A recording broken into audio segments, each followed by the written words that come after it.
Hello viewers, welcome back to Pritha's cooking house. আজকে আমার বাড়িতে বেশ কিছু লেফট ওভার রাইস মানে আগের দিনের বাসি ভাত ছিল, সাথে যদিও সবজি তরকারি সবই ছিল রাতে ডিনারের জন্য, কিন্তু আমার একদম ডাল তরকারি সবজি দিয়ে ভাত খেতে ইচ্ছে করছিল না। তাই মনে হলো খুব কম কিছু ইনগ্রেডিয়েন্টস দিয়ে চটপাটা একটু অন্য স্বাদের কী বানানো যায়। বাড়িতে কোনো সবজিও ছিল না যে ফ্রাইড রাইস করব, খালি পেঁয়াজ আর ডিম ছিল। তো পেঁয়াজ আর ডিম দিয়েই আজকে আমি খুব সিম্পল এবং খুব সুস্বাদু এই রেসিপিটা তোমাদের সঙ্গে শেয়ার করব।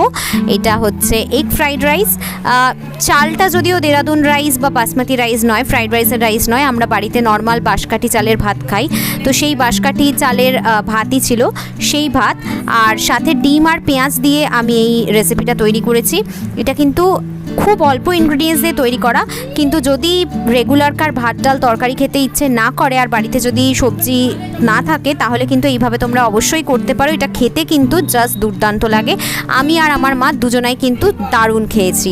তো এটা করার জন্য আমি একটা কড়াই নিয়ে নিয়েছি। কড়াইয়ের মধ্যে দিয়ে দিচ্ছি 2 টেবিল স্পুন পরিমাণ হোয়াইট অয়েল বা সাদা তেল বা রিফাইন্ড অয়েল। তেলটা যখন ভালোভাবে গরম হয়ে যাবে তখন তেলের মধ্যে আমরা দিয়ে দেবো কুচি করে রাখা পেঁয়াজ। আমি এখানে 2টো মিডিয়াম সাইজের পেঁয়াজ নিয়েছি। পেঁয়াজটাকে ভালো করে ধুয়ে পরিষ্কার করে নিয়েছি এবং স্লাইস করে টুকরো টুকরো করে কেটে নিয়েছি। এবারে পেঁয়াজটাকে একটু নেড়ে চেড়ে 1.5 থেকে 2 মিনিটের জন্য একটু আমরা ভাজা করে নেব।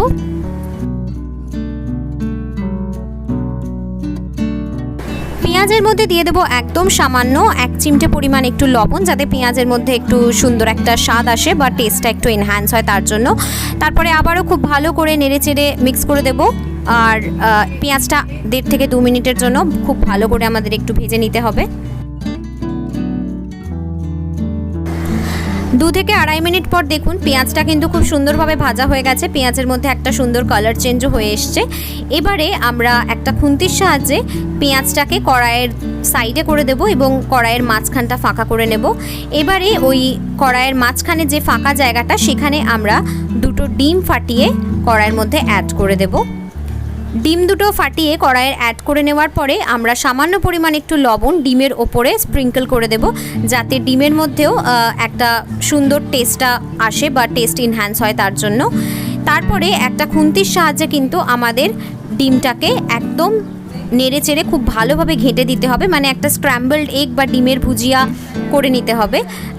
নুডলস বা ফ্রাইড রাইসে যেরমভাবে ডিমের ভুজিয়া বা ডিমের ঝুড়ি ইউজ করা হয়, সেইভাবেই কিন্তু আমাদের খুব ভালো করে ঘেঁটে এই স্ক্র্যাম্বলড এগটা তৈরি করে নিতে হবে। দেখুন আমি কিন্তু পেঁয়াজটাও ডিমের সঙ্গে মিশিয়ে নিয়েছি এবং খুব ভালো করে আমি খুন্তির সাহায্যে বারবার কিন্তু এটা প্রেস করছি, যাতে ডিমটা যতটা সম্ভব একদম ঝুড়ি ঝুড়ি হয়ে যায়, সেটা আমাদের চেষ্টা করতে হবে। তো প্রায় 1.5 থেকে 2 মিনিট পর দেখুন দেখতে পাচ্ছি যে ডিমটা বেশ ভালোই স্ক্র্যাম্বলড হয়ে গেছে বা ঝুড়ি ঝুড়ি হয়ে গেছে। এবারে আমরা যে লেফট ওভার রাইসটা ছিল বা যে বেঁচে যাওয়া ভাতটা ছিল, সেই ভাতটা আমরা কিন্তু কড়াইয়ের মধ্যে অ্যাড করে দেব। তারপরে ডিম এবং পেঁয়াজের সঙ্গে খুব ভালো করে কিন্তু আমাদের ভাতটাকে নেড়ে চেড়ে মিক্স করে দিতে হবে, যাতে পুরো ভাতটার সঙ্গে ডিম এবং পেঁয়াজটা খুব ভালোভাবে মিশে যায়, সেদিকে আমাদের লক্ষ্য রাখতে হবে।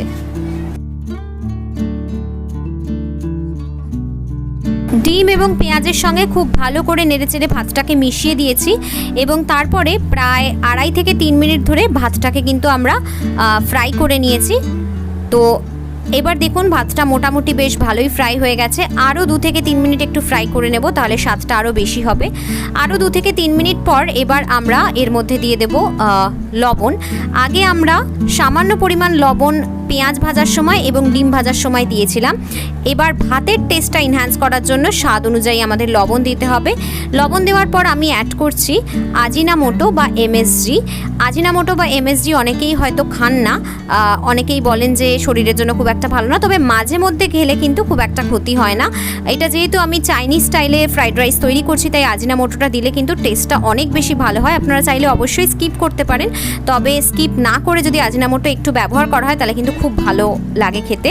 তো আমি এখানে দিলাম 1 টেবিল স্পুন পরিমাণ আজিনামোটো এবং 1 টেবিল স্পুন পরিমাণ ব্ল্যাক পেপার পাউডার বা গোলমরিচের গুঁড়ো। এবারে খুব ভালো করে সমস্ত কিছু নেড়ে চেড়ে আমাদের আবারও কিন্তু মিক্স করে নিতে হবে এবং আরও 1.5 থেকে 2 মিনিটের জন্য এটাকে রান্না করে নিতে হবে।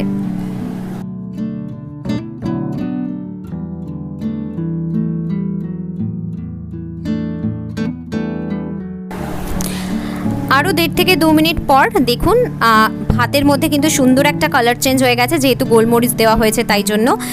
এই অবস্থায় আপনারা চাইলে সামান্য পরিমাণ একটু সয়া সসও ব্যবহার করতে পারেন, তবে আমি সয়া সস ব্যবহার করিনি, সয়া সস ছাড়াই এটার স্বাদটা ভীষণ ভালো লাগে।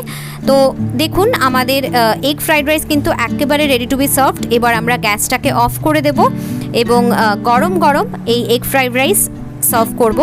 আমি এই ফ্রাইড রাইসটা শুধুই খাই, তবে আপনারা যদি চান তাহলে যে কোনো রকমের গ্রেভি আইটেমস মানে চিকেন কষা বা চিলি চিকেন বা পনির বা আলুর দম যে কোনো কিছু দিয়েই খেতে পারেন, কিন্তু আমার এটা শুধু খেতেই ভালো লাগে। এটা 1 পট মিল হিসেবে আপনারা অবশ্যই খেতে পারেন। যারা ব্যাচেলার তাদের খুব অল্প সময়ে কিছু রান্না করে খেতে ইচ্ছে হলে একটু ভালো স্বাদের, তাহলে এটা অবশ্যই ট্রাই করতে পারেন।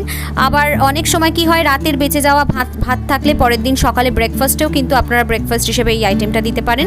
খেতে খুবই ভালো লাগে, একবার অতি অবশ্যই ট্রাই করে দেখুন। ভীষণই সিম্পল কিন্তু অতি সুস্বাদু। আশা করছি রেসিপিটা আপনাদের ভালো লেগেছে। রেসিপিটা ভালো লাগলে ভিডিওটাতে অতি অবশ্যই একটা লাইক করে দেবেন এবং ভিডিওটা সকলের সাথে শেয়ার করে দেবেন। আর আমার চ্যানেলে আজকে প্রথমবার এসে থাকলে চ্যানেলটা অতি অবশ্যই সাবস্ক্রাইব করে দেবেন। খুব শিগগির হাজির হব পরবর্তী এপিসোডে। টিল দেন আপনারা সবাই ভালো থাকবেন। বাই।